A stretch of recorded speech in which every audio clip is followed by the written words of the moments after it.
ये भगवान जी को भाभी बहुत अच्छे से सजा रहा था, तो हम लोग फ़ोटो खींचने में बिजी थे। फिर पूजा शुरू हुआ। बाकी मैं भी पूजा लेकर गई थी। वो जो ग्रीन कलर का डिश दिख रहा है उसमें भाभी तो जो व्रतकथा का बुक्स है ना, उधर वो हाथ में ले लिया था उसको, तो उधर ही रख दिया था मेरा पूजा वाला थाल। फिर दूसरे दिन नेक्स्ट डे दादी ने भेजा है मुझे वो प्रसादी, एक स्टार बहुत प्रसादी, बहुत सारा एंड छोले का सब्जी, बहुत बहुत प्यार करता है, मुझे बहुत प्यार करता है। बाकी दादी बोलती है खाना चाहिए। फिर दादी ने पिछली बार सिखाया था जे तुम आके दूसरे दिन पूजा के बाद दूसरे दिन भाभी को प्रणाम कर जाना और आंचल से कुछ लेना बोलता है ना, कि और लेना ना कुछ बोलता है, तो उसको ले जाना। फिर आज गए थे, लेकर आए। तो उस फिर से मुझे गुजिया मिला, एप्पल मिला, दादी ढेर सारा गुजिया और क्या बोलते हैं फल तो फ्रूट्स तो था ही, फिर गुजिया था और क्या बोलते हैं जो फेमस होता है उसका नाम क्या है, ठेकुआ। ठेकुआ छोट में जो फेमस होता है वो ठेकुआ भी था।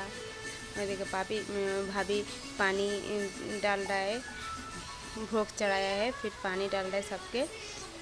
दिन भर उपवास रहना पड़ता है, दिन भर मतलब क्या, सुबह ही नहा धो के भाभी रात को, मतलब जिस दिन व्रत था 30 तारीख से पहले 29 तारीख को रात में मेहंदी वेहंदी लगा के आए थे। और फिर दूसरे दिन से नहा धो के बस नया कपड़ा पहन के रेडी था। फिर दोपहर में पूजा कर रहा था, मैं गई थी, कर रही थी भाभी, तो तब मैं गई थी। ये तब का वीडियो है। फिर रात में आरती हुआ, उसके बाद दूसरे दिन भोर में मतलब 4 बजे पूजा किया। उसमें मैं नहीं गई थी। तो उसके बाद भाभी कुछ खा सकते हैं, तो ऐसे ही हुआ। बहुत मज़ा भी आया। भाभी बुलाया था जो तुम आ सकते हो तो आ जाना। बाकी नहीं गई, मैं जब उठी थी तब भाभी का पूजा ख़त्म हो गए थे, तो इसलिए उसका वीडियो नहीं डाल पाए थे। बाकी कोशिश करूँगा पिछली बार डालने के लिए। मैंने सोचा रानी बहन मुझे फ़ोटो भेजेगा, मैं वीडियो बना रहेगा, किंतु रानी बहन भी देर से पहुंची थी, तो इसलिए वो भी नहीं बने। मिस्टी है, मिस्टी मुझे बोल रहा था, मुझे नींद आ गई। वो भी वीडियो करने के लिए, फ़ोटो करने के लिए आया था।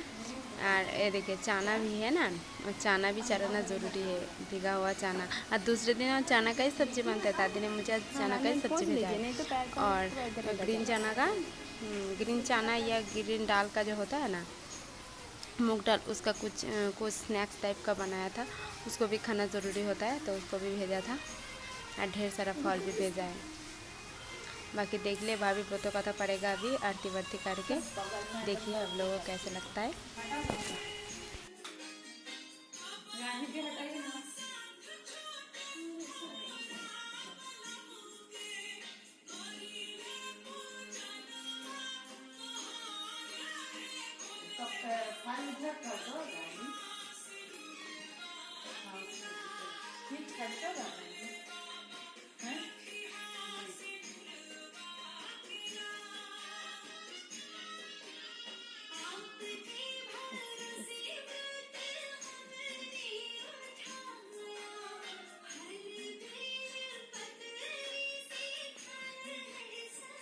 नहीं तुम देखो ना, देखो इसी का मिसिंग है, इसी चलता है उससे।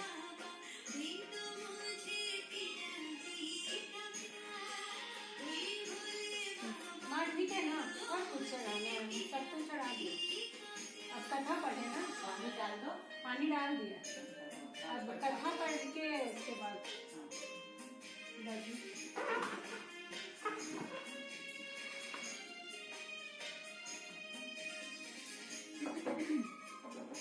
बंद कर दुकान, पंखा चलो। किसका फोन है रे?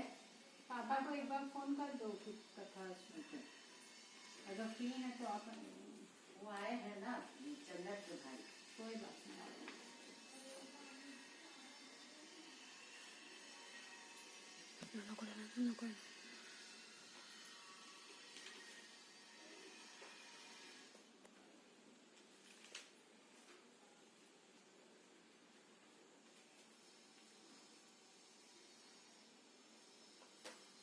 जी कहते हैं कि मंदार की माला से जिनका केश पाक अलंकृत है और मुंडों की माला से जिनकी जटा अलंकृत है, जो दिव्य वस्त्र धारण की हैं और जो दिगंबर है, श्री पार्वती जी तथा शिव जी को प्रणाम करता हूँ। रमणीक कैलाश पर्वत के शिखर पर बैठी हुई पार्वती जी कहती हैं, हे महेश्वर, हमें कोई गुप्त व्रत या पूजन बताए जो सब धर्मों में सरल हो, हमें परिश्रम भी कम करनी पड़े लेकिन फल अधिक मिले। हे नाथ, यदि आप मुझ पर प्रसन्न हो तो यह विधान बताए। हे प्रभु, किस तप, व्रत या दान आदि मध्य और अंत रहित आप जैसे महाप्रभु हमको प्राप्त हुए हैं।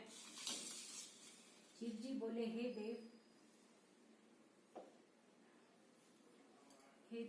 देवी सुनो, मैं तुमको एक व्रत जो मेरा सर्वस्व और छिपाने योग्य है लेकिन तुम्हारे प्रेम से वशीभूत होकर मैं तुम्हें बतलाता हूँ। जैसे नक्षत्रों में चंद्रमा, ग्रहों में सूर्य, वनों में ब्रह्मा, देवताओं में विष्णु भगवान, नदियों में गंगा, पुराणों में महाभारत, वेदों में सामवेद और इंद्रियों में मन श्रेष्ठ है, तो सब पुराण और वेदों का सर्वस्व जिस तरह कहा गया है, मैं तुम्हें एक प्राचीन व्रत बतलाता हूँ। एकाग्र मन से सुनो। जिस व्रत के प्रभाव से तुमने मेरा आधा आसन प्राप्त किया वह मैं तुमको बतलाऊंगा, क्योंकि तुम मेरी प्रेसी हो। भाद्रपद मास में हस्त नक्षत्र से युक्त शुक्ल तृतीया तिथि के को उसका अनुष्ठान मात्र करने से स्त्रियां सब पापों से मुक्त हो जाती है। देवी, तुमने आज से बहुत दिनों पहले हिमालय पर्वत पर इस व्रत को किया था, यह वृतांत मैं तुमसे कहूँगा। पार्वती ने पूछा, हे नाथ, मैंने क्यों यह व्रत किया था, यह सब आपको मुख से सुनना चाहती हो। शिव जी कहते हैं कि भारतवर्ष के उत्तर की ओर एक बड़ा रमणीक और पर्वतों में श्रेष्ठ हिमवान नामक पर्वत है। उसके आस पास तरह तरह की भूमियां, तरह तरह के वृक्ष उस पर लगे हुए हैं। नाना प्रकार के पक्षी और अनेक प्रकार के पशु निवास करते हैं। वहां पहुंचकर गंधर्वों के साथ बहुत से देवता, सिद्धचरण, पक्षीगण सर्वदा प्रसन्न मन से विचरते हैं। वहां पहुंचने पर गंधर्व का अप्सराएं नाचती। उस पर्वतराज के कितने ही शिखर ऐसे हैं कि जिनमें स्फटिक, रत्न, वैदुर्य, मणि आदि की खानें भरी हैं। यह पर्वत ऊंचा तो इतना अधिक है कि मित्र के घर की तरह समझ कर आकाश को स्पर्श किए रहता है। उसके समस्त शिखर सदैव हिम से आच्छादित रहते हैं और गंगा जल की ध्वनि सदा सुनाई देती रहती है। हे पार्वती, तुमने बाल्यकाल में उसी पर्वत पर तपस्या की थी। 12 वर्ष तक तुम उल्टा टंग कर केवल धुआं पीकर रही। 64 वर्ष तक सूखे पत्ते खाकर रही। माघ मास में तुम जल में बैठी रहती और वैशाख की दोपहरिया में पंचाग्नि तापती थी। श्रावण के महीने में जल बरसता तो तुम भूखी प्यासी रहकर मैदान में बैठी रहती थी। तुम्हारे पिता इस तरह के कष्ट सहन को देख बड़े दुखी हुए। वे चिंता में पड़ गए कि मैं अपनी कन्या किसको दूं। उसी समय नारद जी वहां आ पहुंचे। मुनि श्रेष्ठ नारद जी इस समय तुम्हें देखने को आए थे। नारद को देखकर गिरी में अर्घ्य आसन आदि देकर उसकी पूजा की और कहा, हे स्वामी, आप किस लिए आए हैं? मेरा आहो भाग्य है, आपका आगमन मेरे लिए अच्छा है। नारद जी ने कहा, हे पर्वतराज सुनो, मैं विष्णु भगवान का भेजा हुआ आपके पास आया हूँ। तो चाहिए कि यह कन्या रत्न किसी योग्य वर को दे। भगवान विष्णु के समान योग्य वर ब्रह्म, इंद्र और शिव इसमें से कोई नहीं है, इसलिए मैं यही कहूँगा कि आप अपनी कन्या भगवान विष्णु को ही दे। हिमवान ने कहा, भगवान विष्णु स्वयं मेरी कन्या ले रहे हैं और आप यह संदेश लेकर आए हैं तो मैं उन्हें अपनी कन्या दूंगा। हिमवान की इतनी बात सुनकर मुनिराज नारद आकाश में विलीन हो गए। पीताम्बर, शंख, चक्र और गदाधारी भगवान विष्णु के पास पहुंचे। हाथ जोड़कर नारद जी ने भगवान विष्णु से कहा, हे देव सुनिए, मैंने आपका विवाह पक्का कर दिया है। उधर हिमवान ने पार्वती के पास जाकर कहा कि हे पितृ, मैंने तुम्हें भगवान विष्णु को दे डाली। तब पिता की बात सुनकर तुम बिना उत्तर दिए ही अपनी सखी के लिए घर चली गई। वहीं जमीन पर पड़कर तुम बड़ी दुखी होती हुई विलाप करने लगी। तुमको इस तरह विलाप करते हुए देखकर एक सखी के पास आकर कहा, देवी, तुम क्यों इतनी दुखी हो? इसका कारण बताओ। तुम्हारी जो कुछ इच्छा होगी मैं यथाशक्ति उसका पूरा करने की चेष्टा करूंगी, इसमें कोई संशय नहीं है। पार्वती बोली, मेरी जो कुछ अभिलाषा है उसे तुम प्रेम पूर्वक सुनो। मैं एकमात्र शिव जी को अपना पति बनाना चाहती हूँ, इसमें कुछ भी संशय नहीं है। मेरे इस विचार को पिताजी ने ठुकरा दिया। इसमें मैं अपने शरीर को त्याग दूंगी। पार्वती की इस बात को सुनकर सत्या ने कहा कि शरीर का त्याग न कर, चलो किसी ऐसे वन को चले जहाँ पिता को पति को पता न चले। ऐसा सलाह कर तुम जैसे वन में जा पहुंची, उधर तुम्हारे पिता घर घर तुम्हें खोजने लगे। दूतों द्वारा भी खबर लेने लगे कि कौन देवता या किन्नर मेरी पुत्री को हर ले गया। उन्होंने मन ही मन कहा, मैं नारद जी के आगे प्रतिज्ञा कर चुका हूँ कि अपने पुत्र भगवान विष्णु कर दूंगा। ऐसा सोचते सोचते हिमवान मूर्छित हो गए। गिरिराज को मूर्छित देखकर सब लोग हाहाकार करके दौड़ पड़े। जब होश हुआ तो सब पूछने लगे कि गिरिराज आप अपनी मूर्छा का कारण बताइए।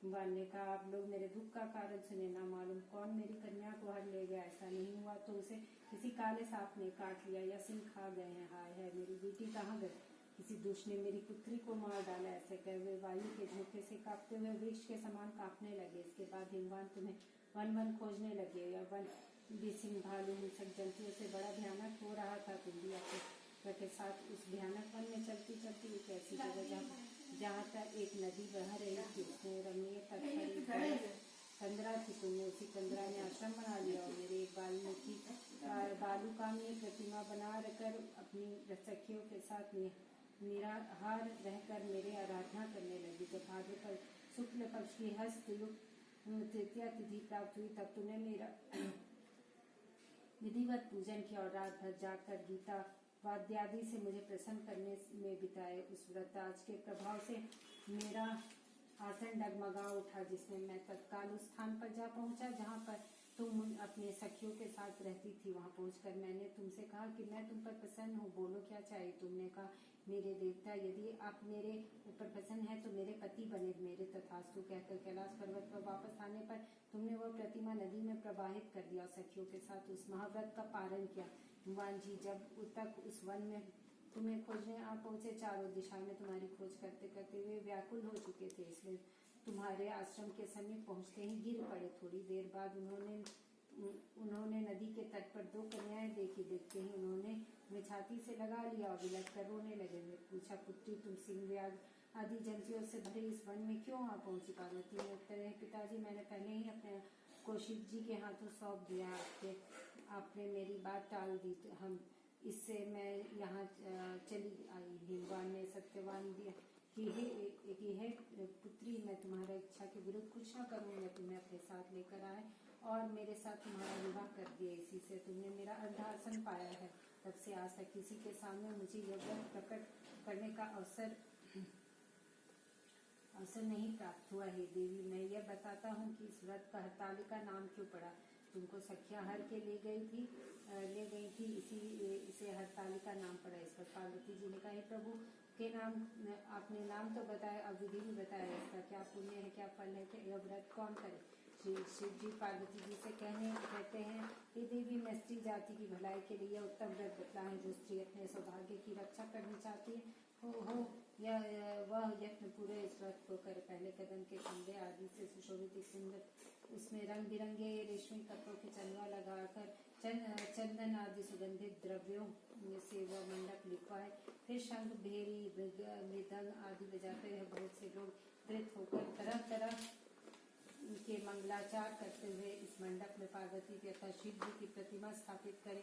उस रोज दिन भर उपवास कर बहुत से सुगंधित फूल गंध और मनोहर धूप नाना प्रकार के नैवेद्य आदि एकत्र कर मेरी पूजा करे और रात भर जागरण करे। ऊपर जो वस्तुएं गिनाई हैं उनके अतिरिक्त नारियल सुपारी चमेली नींबू लौंग अनार नारंगी आदि जो फल प्राप्त हो सके उन्हें इकट्ठा करे। इस ऋतु में जो फल तथा फूल मिल सके विशेष करके रखे थे धूप दीपादि के द्वारा निम्नलिखित मंत्रों का उच्चारण करते तो हुआ पूजन करे। इसके बाद शिवाय शिव रूपी ने यहाँ से लेकर प्रसन्न भव पार्वती तक के मंत्रों का उच्चारण करे। जिसका अर्थ इस प्रकार हे शिवे शिव रूपी ने हे मंगले सब अर्थों को देने वाला हे देवी हे शिव रूपे आपको नमस्कार। हे शिव रूपे आपको नमस्कार। हे शिवे सदा के लिए नमस्कार। हे ब्रह्म रूपिणी आपको नमस्कार है। हे जगदात्री नमस्कार है। सिंहवाहिनी संसार के भय से भयभीत मुझ दिन की रक्षा करो। इस कामना की पूर्ति के लिए मैंने आपकी पूजा की है।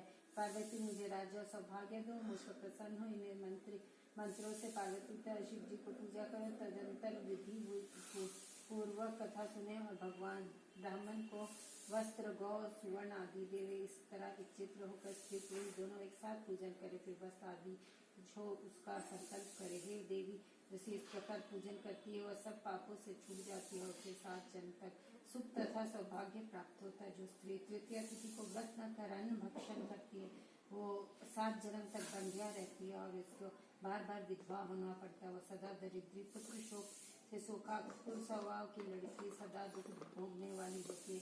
वासना करने वाली स्त्री अन्न में गोर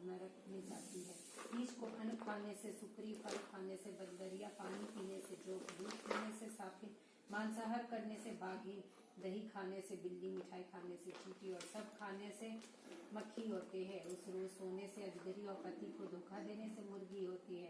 फिर हर स्त्री व्रत अवश्य करे। दूसरे दिन सुवर्ण, चांदी, तांबा तथा बांस के पात से अन्न भरकर ब्राह्मण को दान और पारण करे। जो स्त्री इस प्रकार व्रत करती है वह मेरे समान पति पाती है, और जब वह मरने लगती है तो तुम्हारे समान उसका रूप हो जाता है। उसे सब प्रकार के सांसारिक भोग और सायुज्य मुक्ति मिल जाती है। इस हरतालिका की व्रत कथा मात्र सुन लेने से प्राणी को 1000 अश्वमेध और सैकड़ों वाजपेयी यज्ञ करने का फल प्राप्त होता है। देवी, मैंने यह सब व्रतों से उत्तम व्रत बतलाया है, जिसके करने से प्राणी सब पापों से छूट जाता है। इसमें कुछ भी संशय नहीं है।